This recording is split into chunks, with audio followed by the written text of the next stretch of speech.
অবশেষে জামিন পেলেন অনুব্রত মণ্ডল। গত 2022 সালের 11ই আগস্ট গরু পাচার মামলায় বোলপুরে নিজের নিচুপট্টির বাড়ি থেকে গ্রেপ্তার হন অনুব্রত মণ্ডল।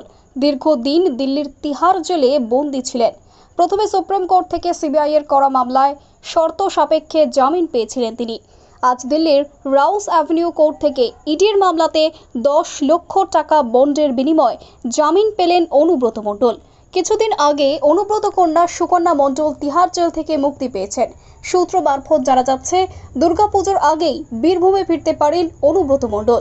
এর ফলে খুশি বীরভূমের তৃণমূল কর্মী সমর্থকরা। আগামী কয়েকদিন পরে মায়ের দুর্গাপুজো শারদোৎসব শুরু হচ্ছে। তার আগে আমাদের কাছে একটা মনে করি ওপরওয়ালা একটা বড় অবদান আমাদের আনন্দটাকে আরও বাড়িয়ে দেবে।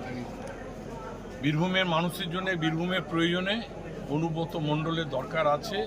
বিগত দিনে ছিল, আজও আছে, আগামী দিনও থাকবে। আমরা তার সৈনিক হিসেবে তিনি এসে দায়িত্ব নিন। আমরা তার সৈনিক হিসেবে যে দায়িত্ব আমাদেরকে বলবে আমরা সেই দায়িত্ব পালন করব। আমরা তার চিন্তাভাবনা নিই। আমরা কিন্তু বীরভূমটাকে, যিনি প্রায় 2 বছর ছিলেন না, আমরা বীরভূমটাকে ওর চিন্তাভাবনার বাইরে কোনো কাজ করিনি।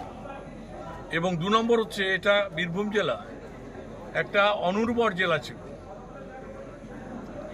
যেখানে পাথরের মাটি, সেই পাথরের মাটিটাকে গুঁড়ো করে উর্বর জমি তৈরি করেছিল রাজনীতিগতভাবে অনুব্রত মণ্ডল।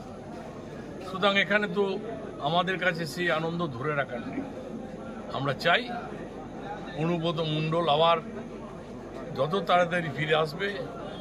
আমার মনে হচ্ছে আগামী সপ্তাহের মধ্যে তাকে আমরা বীরভূমের মাটিতে পাব এবং আমাদের আগামী দিনে চলার পথটা আরও বড় জায়গায় পৌঁছে যাবে।